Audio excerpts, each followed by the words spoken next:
When you're watching the Avengers, this movie still holds up. To this day, this movie still gives you the same kind of fun, the joy, the full like the superhero experience, you know what I mean? This is just an overall great movie. I'm a little but I'm very biased towards this movie.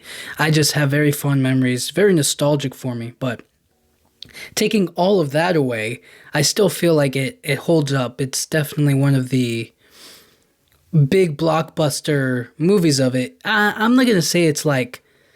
I mean, I'll probably rank all of these movies later, but in terms of like building up to something, you know what I mean? Like this was building up. This was the moment that was, you know, that's why they made Iron Man and the Incredible Hulk and Thor and Captain America, right? It was all building up to this moment, to this particular movie, for something for all of them to come together and fight against something. That's what it was all about, really. That's, you know, and I feel like if this movie was like the end of it, you know what I mean? Like if this was like, oh, we finally did it and hip hip hooray, we're done, we're accomplished, we succeeded. You know what I'm saying? If this was the end of it, then I think this is definitely a I think it's a good ending, you know, all things considered. You know, it's kind of like hopeful at the end, right? It gives you that little bit of like, man, that was so cool. That was so good what they did with that. You know what I mean? It kind of leaves things, you know, pretty nice, pretty solid.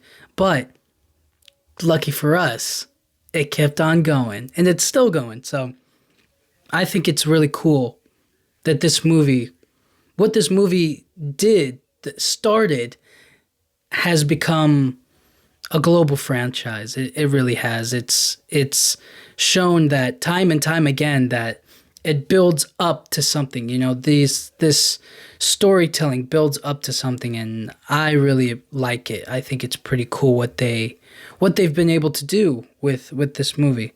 So, anyways, essentially for this movie, I'm trying to think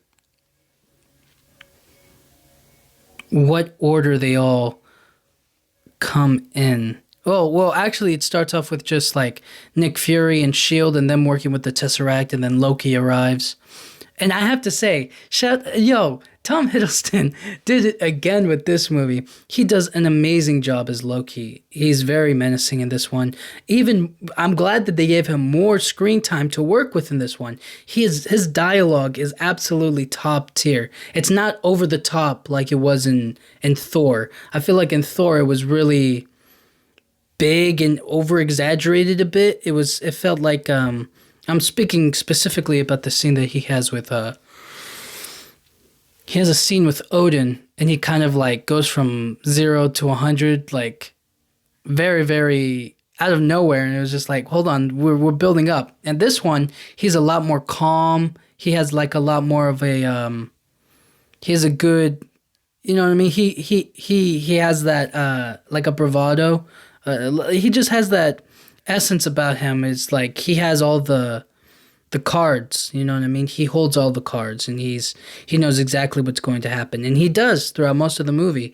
He kind of figures out what's going to happen and how things kind of take place, you know? But anyways, he immediately bursts onto the scene, shows up through the Tesseract. Now, that's cool, and it shows us how he maybe gets to Earth, you know what I mean? But it doesn't explain any number of other things, like how well, from what we last saw of him in Thor, he kind of like just drifted off into space, into like this black hole. And it can be kind of assumed that somebody else brought him to Earth to conquer it and essentially just like get the Tesseract. You know, I don't know. I don't know, dude. But overall, that opening sequence just kind of like sets up what is going to be a pretty great movie. So Samuel L. Jackson's like, what's going on with the Tesseract? And Eric Selvig's like, well, the Tesseract is not doing so good. It's misbehaving. It's about to go. It's about to blow up essentially. Or it's like it's causing problems.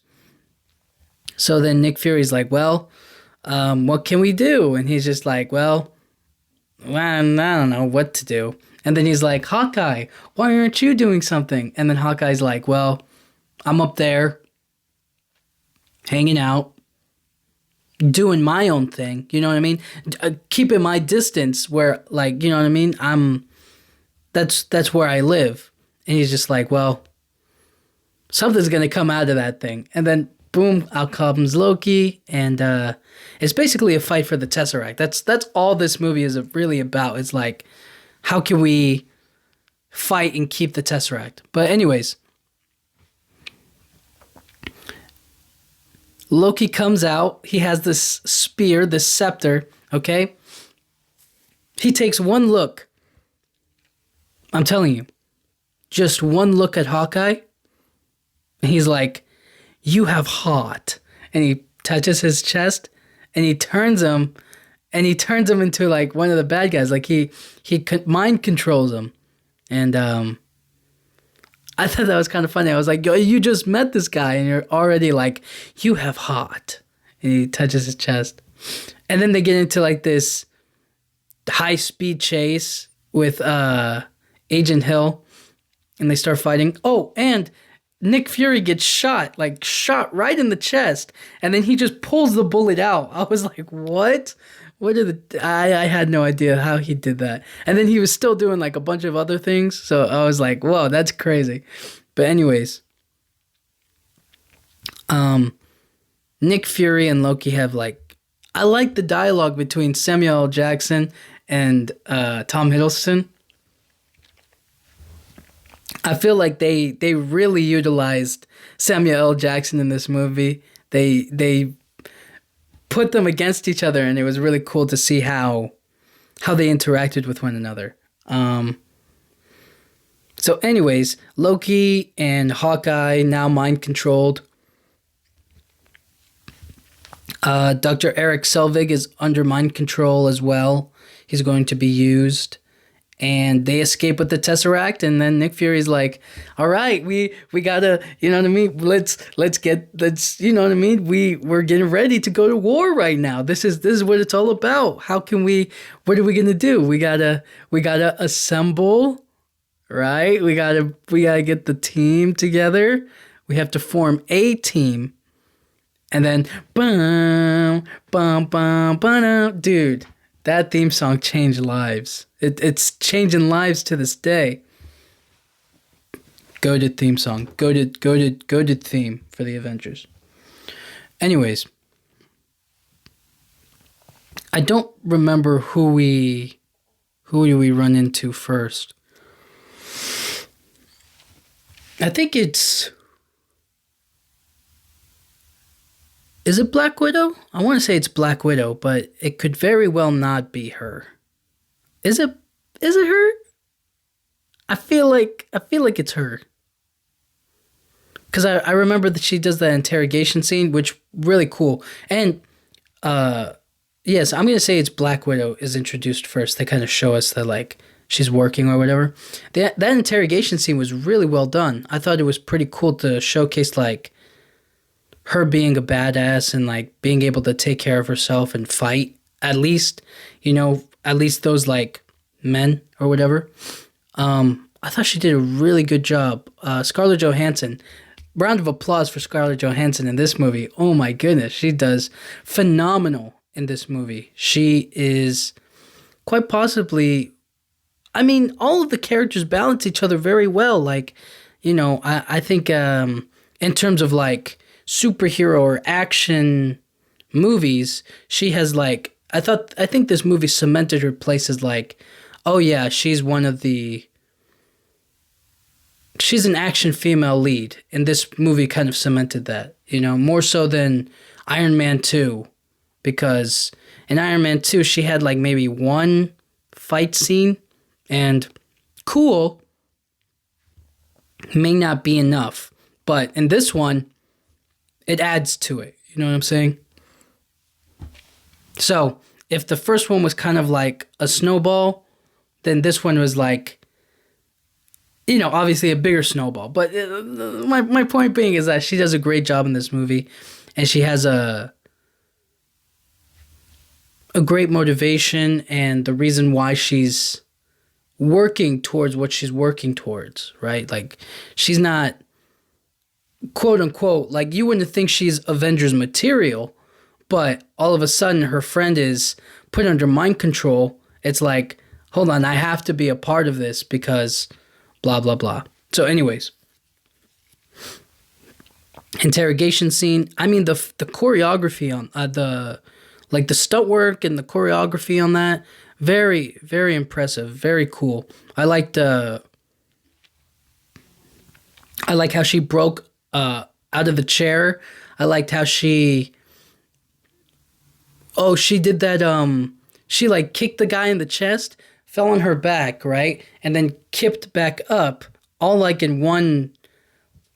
It was like an insane move. Like, she hit back and then up again, in all one fluid motion. It just works so well. And then she gets called to recruit the big guy, and then she's like, "Oh, Tony Stark hates me." And then Phil Coulson's like, "No, no, no, no. You get the big guy. I got Stark. You get the big guy." And she's like, "Ah, damn." So now it's implied that she has to go find Dr. Banner, the Hulk. And then we go to it. Get straight to it. And we start walking. We see him. Do we see him right away, or is it the little girl like running with the money? I forget. Anyways, this is our new introduction to the new Bruce Banner, played by Mark Ruffalo, not Edward Norton. And, there was a little bit of confusion, a little bit of tension there, right? Like, and just kind of understanding that, like, oh, it's not the same guy anymore. They're changing it. Honestly, though, not a bad call. I definitely think one of the better. I think Edward Norton did a good job in The Incredible Hulk. Like, I want to say that, like, he wasn't like terrible, but at the same time, it's like casting a new guy in his place. I don't know all of the ins and outs of like why he didn't get the part again, but I do know that Mark Ruffalo was definitely a good choice, and I'm glad that he's Hulk. So in this one, it feels like a little bit of a redoing of the character, or like we introduce this new guy so that way it feels brand new. It doesn't feel like old and stale. You know what I'm saying? So I like that idea. I like that they tried to make it fresh and new and not that old version that didn't really do that well. It's basically them just trying new. They're digging up new dirt. You know what I'm saying? They're trying to grow something, and they need to find a different place to plant a seed. They planted Edward Norton, and it worked, but it didn't work. So now they're trying a different one, and Mark Ruffalo is great. So essentially, the little girl gets him to Black Widow. She recruits him, and then they walk off into the sunset on their way to S.H.I.E.L.D. And then we see Nick Fury kind of being like, yo, he's talking to like, I don't know, I guess a council of members, like a S.H.I.E.L.D. council that's basically telling him like, you can't bring these Avengers together. Like, we shut that down. And he was like, I don't care about that. We need a response team, a little something, you know what I mean, to work with. And they were like, no Avengers. And he's like, I don't care about the Avengers. I just want one response team, somebody. And they were like, and you want to give this to what, Black Widow? What, you want to just give this to Iron Man? Who are you going to give it to? He's like, yeah, wars wars are not won by spies. He's like, they're won by soldiers. And then boom, we get Captain America. We get Steve Rogers on the bag, on the sandbag or the punching bag or whatever. And dude, that is such a dope intro to like looking at a character. Just so much happens, right? And it kind of shows you so much about what he's thinking and where his mind is at. You know, he's still stuck in quote unquote the past, you know what I mean? Thinking about it, remembering every little thing and getting out his frustrations, his anger, which is the appropriate thing to do, I might add. It's like, yeah, of course he would do that. Of course he would get out his frustrations and think about it and remember a time that was so much simpler, so much different. And then he wakes up and it's a new world. It's time has been lost. So beating up the bag, and he just absolutely destroys that thing. And then that's when Nick Fury shows up and is like, hey, you can't sleep, huh? And he's like, yeah, well, I slept for however long and now I'm trying to get my life together. And then he shows him the Tesseract. He's like, Loki took it. And he was like, maybe I shouldn't just recite the whole movie. But anyways, he recruits Steve Rogers and he's basically saying, all right, I guess I'm in. Let's see where this goes. And at first I was kind of like, why would he sign up for something like this? Why would he? And it's the Tesseract. It's the thing that Hydra was using to make their own weapons. So it's connected to his past. And I feel like he has to follow that line. He has to figure out like, what is this? What can I do to stop it? You know?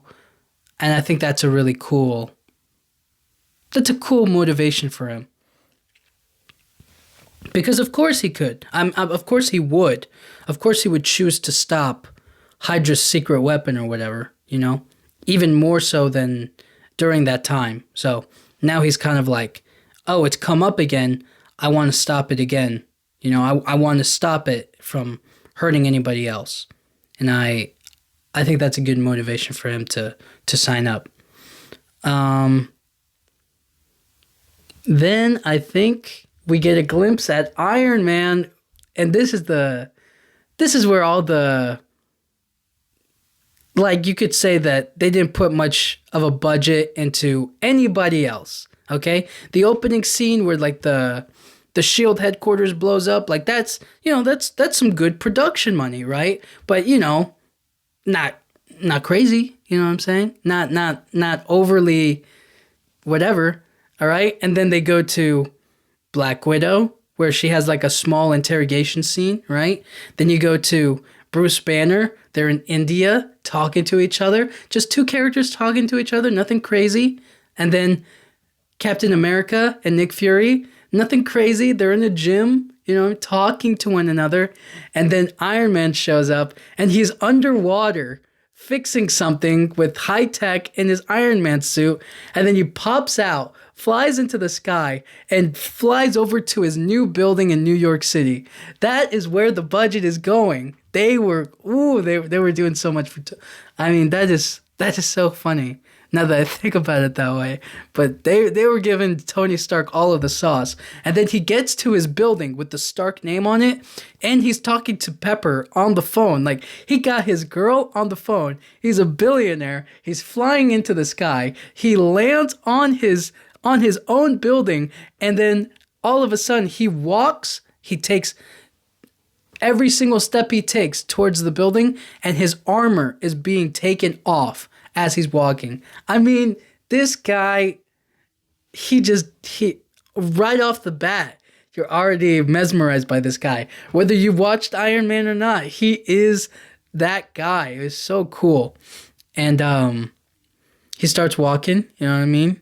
And he gets the call from Agent Coulson, blah, blah, blah, blah, blah.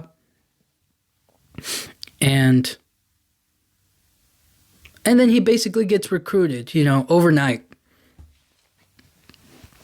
He gets called to be a part of the Avengers or to help out S.H.I.E.L.D. for whatever they need. And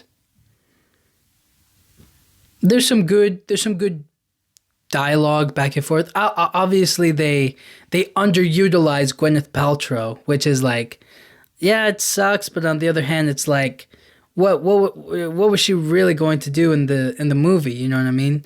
I think I think with the time that they gave her and the scene that she has with Robert Downey Jr. in this is pretty nice and funny and cute. So I enjoy that. I think that was a really nice use of her, a way to connect her to the overall story instead of just like not having her in it at all. You know, so I thought it was pretty cool, and to have just Gwyneth Paltrow in there. You know what I'm saying? Like adds on more to the cast. You know what I'm saying? So I thought that was cool. And then finally, what are we waiting for? I want to say what happens after they recruit Tony. Oh, okay. They finally recruit Tony. We get a look at what Hawkeye and Loki are up to. And then we get that scene with Loki and that alien freak. That's what I'm going to call him. Alien freak. So alien freak is basically like, okay, Loki, your plan is in motion, okay? So listen to me. If you fail, if you don't do this the way that you said that you would do it, we will find you. And you're not going to like it, Loki. You will not like it. There is no crevice that he won't find you. And Loki's like, he's kind of like, I don't care, but he does care at the same time. And then he touches Loki's face, and then he snaps back. You know what I mean? Crazy. So anyways, Dr. Eric Selvig is building something, and Hawkeye has a mission to get something for Dr. Eric Selvig. It's all about what Eric is building for the Tesseract. So anyways, I also feel like that scene between Loki and the alien freak is very important in the like in the whole like kind of cosmos like space deal thing, but not really, I don't know, not really important to like, not important today, but for tomorrow, I guess, is what I'm trying to say. But that scene is really cool to understand, like, how is Loki alive? How did he get brought back? And it's like, this other person gave him the scepter, gave him the opportunity to travel to Earth to get the Tesseract, to have power and be able to fight, and to have the Chitaria army and to fight the Avengers and to take over the planet, right? So that kind of helped put some of the pieces together for us without directly telling us what's going on. Anyways, we finally get Captain America arriving to the helicarrier. And that's where Phil Coulson and Steve Rogers kind of have like a funny exchange with each other. And they talk about how he was unconscious and he was there and all that other stuff. We also see Bruce Banner and Steve Rogers coming together. And I was a little, I don't know, I thought that he would be a lot more interested in meeting Steve since he was trying to recreate the serum to make Captain America. You know what I mean? So I thought that would make him be a lot more like, oh, let me try to learn about him. Instead, he's just kind of like, I mean, obviously he's awkward. And I suppose that's fair. But anyways, they start flying in the air and X, Y, and Z. And that's where now everybody kind of comes together, right? That's when they all individually meet each other. No, I'm mistaken. So they bring in Captain and they bring in Bruce Banner, and then now it's like a little bit of let's wander around and let's figure out what we're doing, you know. It kind of helps set up a few of the things that we're we're looking for. It shows us that Bruce is there to like not to be the Hulk, but to be Bruce Banner. It tells us that Captain America is basically their front man to fight, and Black Widow and everybody else at Shield is looking for Clint Barton or Hawkeye, and obviously trying to get the Tesseract. And then that's when we get the Germany scene, and we get Steve versus Loki. And it's really disappointing how Steve isn't able to like put a dent into Loki, like fighting wise. Like I thought that was so disappointing that he was fighting Loki and he punches him like in the back and he doesn't do any damage to him. I was like, what's going on here? I was like, what just happened? I was like, you're beating him, but then he does like this jump kick and he does hurt him. So I don't know how they power scale it per se, but I thought that he should be able to like hurt him at least, right? Give him a little bit of a push back. But anyways, Loki and Steve are fighting, and then that's when Iron Man makes his arrival, and he shows up and he basically puts a gun to Loki's head and is like, "Make your move."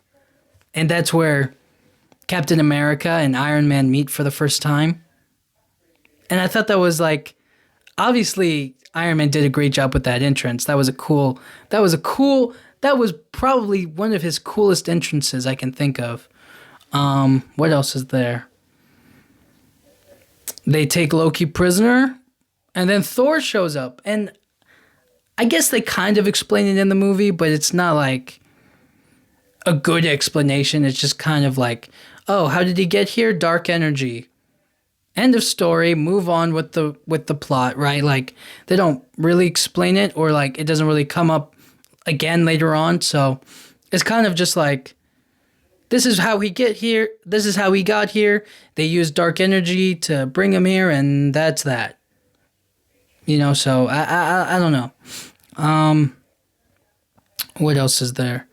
Thor comes and takes Loki, and they have a good. See, this is what I'm talking about. Like the dialogue that Loki has with Nick Fury, the dialogue that Loki has with the alien freak, the dialogue that Loki has with Thor. Like, he has so many good opportunities and chances to be Loki, to be this character. He has so many good opportunities at it. And even more so later on in the movie. So he talks with Thor again, and Thor thought he was dead, and they just basically, Thor's trying to convince Loki to give up whatever he's doing, and Loki's basically saying that like, I'm better than everybody else and I should be a king. Like, I don't know what we're fighting about here. Just let me do what I want. And Thor's like, no, I will stop you. And because he stole Loki from Iron Man and from Captain America, they have to go after him. And then Iron Man smashes into him, and they have this little fight. And I thought it was so cool. I remember when I first saw it, I was like, ooh, I didn't think that, I didn't think Iron Man was going to be able to stand that much of a chance at first. Because, like, he's just a machine, right? This guy is a god, thunder, you know what I mean? He has Mjolnir, he can fly, he can kind of do all of this crazy stuff. So I was a little skeptical at Iron Man's chances. But then they started fighting, and he actually stood his own. And yes, he gets dented, but he also like takes lightning head on, and you know, I thought it was a cool fight. And it's a shame that we didn't really get to see a victor, but in the end, it isn't about who wins. It's just that, like, they got to get out their frustrations, you know what I mean? They got to fight each other. And then Captain America comes in and just gets in between it, you know what I mean? Which is fine, you know, that's fine. But one whack of Mjolnir on the vibranium shield, and then that makes everybody okay now. Like, we good? Is everybody okay here? I thought that was a great moment, great scene, and it's probably one of like, it's really iconic when you think about it. It's just that, like, of course there's going to be conflict between Tony and Thor. Of course there was going to be conflict between Thor and Captain America. Like who's going to win? You know what I mean? And it's great fan service. You know, who would win in a fight, Iron Man or Thor? Well, they give you a little glimpse, but not a full-on fight, right? What if he shocks him with lightning? Well, it just powers up his suit. What if who's faster or stronger or like pushes back is like Iron Man's faster because he can blast and, you know, with his repulsor rays or whatever. And then what's stronger, Thor's hammer or Captain America's shield? And it's like, well, the shield. And it makes this big wave, shock wave and noise. It's crazy. It's crazy. And I thought they did a really great job of being able to show fans like just what their powers are and what they're capable of. And I thought that was really cool. So anyways, they bring Loki up to the helicarrier, and then everybody just starts talking to him. Everybody. That's the great thing about Loki. He does in this movie is he gets under everybody's skin. He gets under Thor's skin. He gets under Nick Fury's skin. He gets under Black Widow's skin because he manipulated Hawkeye. Hawkeye hates him because he was manipulated by him. Iron Man's not a big fan of him either. You know what I mean? Since he stole since he's basically the bad guy who stole the Tesseract, right? And Captain doesn't like him because of that either. So all we're thinking about here is how much he can piss people off. And once he's in the helicarrier, he's basically pissing off Nick Fury. That was a great scene. Another exchange between the two of them following their first conversation at the beginning of the movie. I really liked the stare down between the two of them where he has Loki trapped in the cage and he's like, you threaten my world with war. You talk about peace and you kill because it's fun. You have made me very desperate. You might not be glad that you did. Ooh, that was a great line. And then Loki comes back is like, it burns you to have come so close to power. I just feel like they did the writing team on this one did a pretty good job of using Loki for every little scene. Every little minute is not wasted with him. And then Black Widow comes and talks to him, and she deceives Loki, and she figures out like what he's actually after. And then we have dialogue between Captain America and Tony. I mean, there's just too much in this movie. It's so good. The dialogue between Bruce Banner and Tony Stark, everybody works so well together. This is an all-star cast with all-star performances. And this is their first time doing it, and they were nailing it right on the head. Everybody was using it so well, so beautifully. It's incredible thinking about it now how this movie could have been a complete disaster. And instead, it was just so well done. And a big round of applause to everybody who worked on it. It's really something to see. But anyways, they start talking. There's dialogue. They're talking to one another. They're trying to figure out why S.H.I.E.L.D. is particularly interested in the Tesseract. And essentially what they figure out, or what they know is, what Tony Stark figures out by decrypting S.H.I.E.L.D.'s files is they're going to use the Tesseract to make weapons, and then Captain America goes and finds the weapons that they were going to make. Essentially, they all figure out that that's what they're after. And now everybody's curious. Why? Why is S.H.I.E.L.D. doing this? Why are they being a part of something like this? Why create this? And then Nick Fury points at Thor and he goes, because he came to our planet and he made it known that we have aliens out there who can fight, and not just fight, but literally destroy us, kill us. We need to be able to fight back. And then Thor says something that's really interesting is that like, your work with the Tesseract is what brought Loki and his allies to you.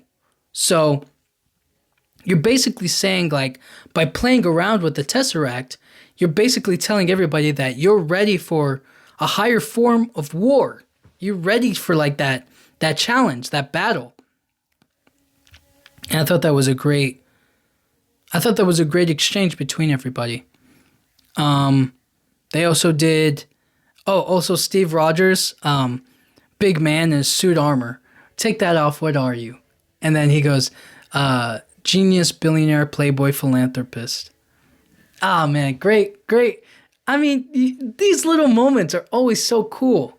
And it's an example of why you hire the best actors for these roles, you know? I feel like they literally got the best casting for this. I can't explain it. It's just natural. It was meant to happen. It was meant to be these actors. Anyways, Hawkeye shows up, blows up the place. They destroy one of the rotating wings or whatever, one of the engines. And so now everybody has to rally together to save themselves, or to save the helicarrier from falling out of the sky. And Iron Man goes out there, Captain America goes out there, and they're all basically just trying to keep this thing afloat. Black Widow fights Hawkeye. She wins, gets him back to normal. Loki escapes. He kills Phil Coulson, which is really sad. Definitely sad. That was probably the character that meant that's the character that they avenge. You know what I mean? It's like, who are the Avengers? What are they avenging in this movie? They're avenging Phil Coulson. He got killed by Loki, and now they're all pissed off and they want to get him. And then I want to say Hulk fighting Thor was really cool. That was a great moment because Bruce Banner falls to the floor and he takes damage and then he starts transforming. I thought that was a great fight. I really enjoyed watching Thor fight Hulk. It just kind of gave you a gauge of like their strength and power. Obviously the Hulk is stronger than Thor, but he can't pick up Thor's hammer, and I liked that little struggle of him trying to pick it up. I liked Hulk jumping out of the helicarrier onto that fighter jet plane or whatever, and then blows up, and then he flies out. I like Thor being trapped in the cage instead of Loki, and him getting dropped.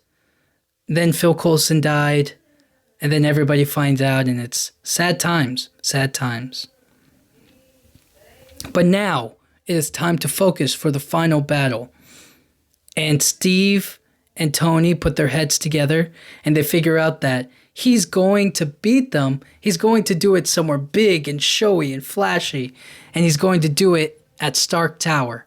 And then the final battle begins, but not before a last-minute showdown, a last-minute standoff between Tony Stark and Loki.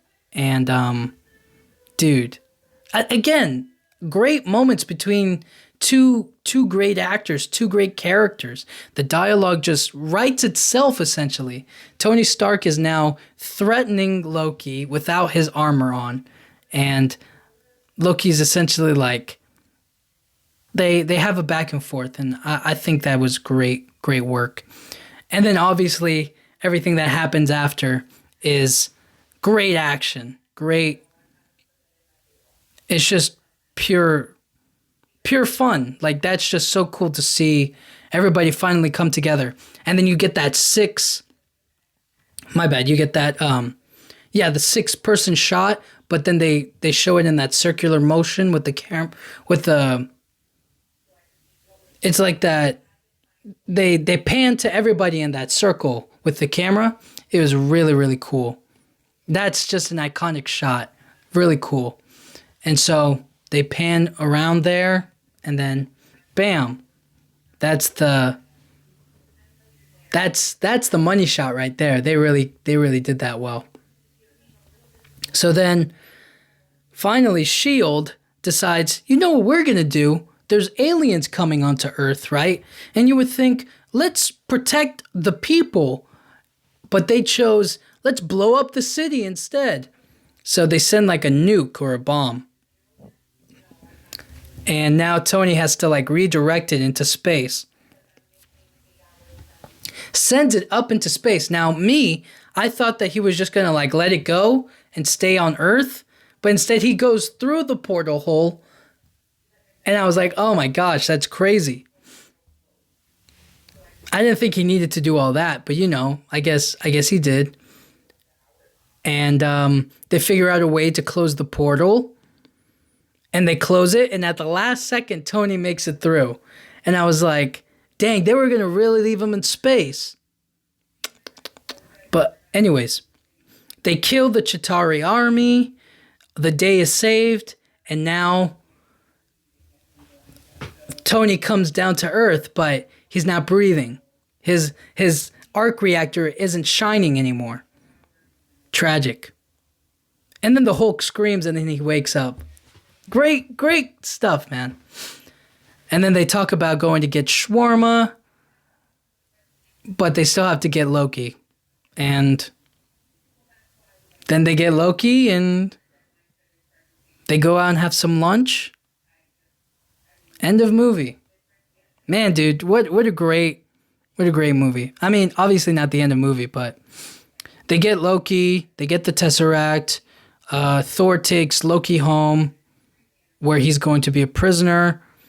Everybody splits up, goes their own way.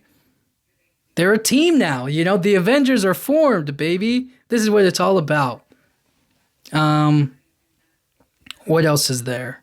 Stan Lee cameo. He comes up at the end. I thought it was really funny. He says, superheroes in New York, give me a break. Great moment. I really like that.